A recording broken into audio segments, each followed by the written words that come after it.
شفت ابراهيم فايق بيقول لي كابتن حسام ميدو ايه؟ ما شفتش؟ طب قبل ما تشوف اعمل لي متابعه ولايك، ولو الفيديو عجبك اعمل لي شير، ودعمنا باي حاجه تيجي من ريحه الحبايب. وتعالى اقول صباح الخير عليكم.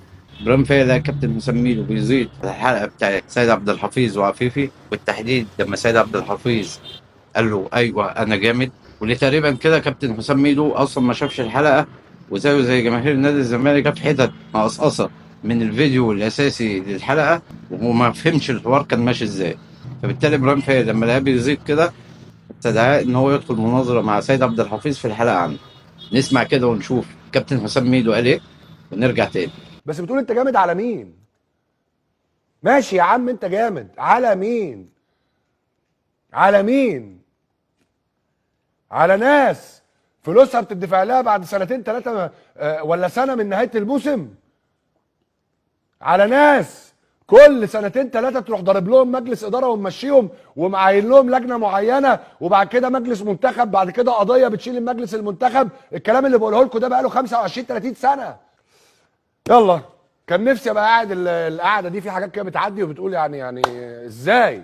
اولا كده وقبل كل حاجه، الكلمه اللي قالها كابتن حسام ميدو في اخر الفيديو، واللي قال يا ريتني انا اللي كنت موجود في الحلقه، تدل دليل قاطع على ان سيد عبد الحفيظ غسل عفيفي، مش زي ما جماهير نادي الزمالك بتصور لك وتنزل تصريحات حصلت في الحلقه لا وجود لها من الحقيقه في شيء.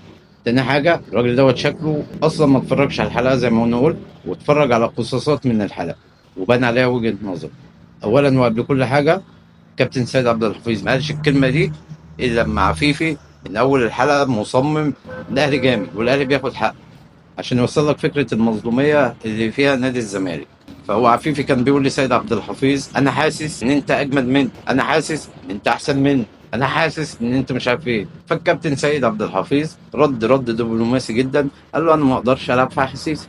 انت يا عم شايف ان انا جامد؟ اه انا جامد، عشان يخلص نفسه موضوع المؤامرات الكونيه دي، وما تبقاش الحلقه كلها على ان في مؤامرات كونيه والاهلي هو الظالم. وبعدين اصلا عفيفي بعد كده قال لك انا ما بقولش ان الاهلي هو اللي بيعمل كده، انا ما بقولش الاهلي بياخد حق مش حق، انا بقول لما جماهير الاهلي بتغضب، لما النادي الاهلي بيغضب بيتعمل له واحد اتنين تلاته. ما قلتش ان الاهلي هو سبب الموضوع ده، انا بتكلم عن اتحاد الكوره او بتكلم عن اللي ماسكين الكوره عموما في المنظومه. ما تفهمش ليه الزملكاويه اصلا حاسين بالنقص، ما تفهمش ليه الزملكاويه في كل وقت وفي كل حين وفي كل اذان يقول لك ان في مؤامره كونيه بتحاج ضد نادي الزمالك. طب هل انتوا بتشتغلوا على نفسكم علشان نفسه زي ما الاهلي بينافس في جميع البطولات؟ ما تشتغلوش.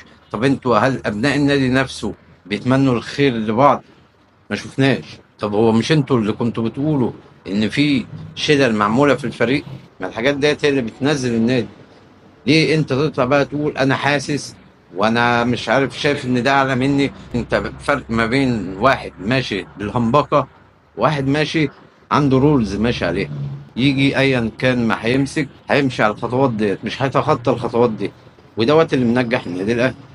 رساله لكابتن ميدو، يا ريت تقبل استضافه ابراهيم فايق. طبعا انت من الناس اللي حذرت ان محدش يخش في جدل مع الكابتن سيد عبد الحفيظ لان هيمحيه من على الوجود. يعني انت يا كابتن ميدو شايف جماهير نادي الزمالك قاعد يقول لك عفيفي عمل في سيد عبد الحفيظ وعفيفي انتصر على سيد عبد الحفيظ، وانت طالع تقول يا ريتني انا اللي كنت موجود، تضيع كل اللي هم بيعملوه. طبعا انتوا عايشين في افلام، والله يكون في عونكم. اشوفكم الفيديو اللي جاي.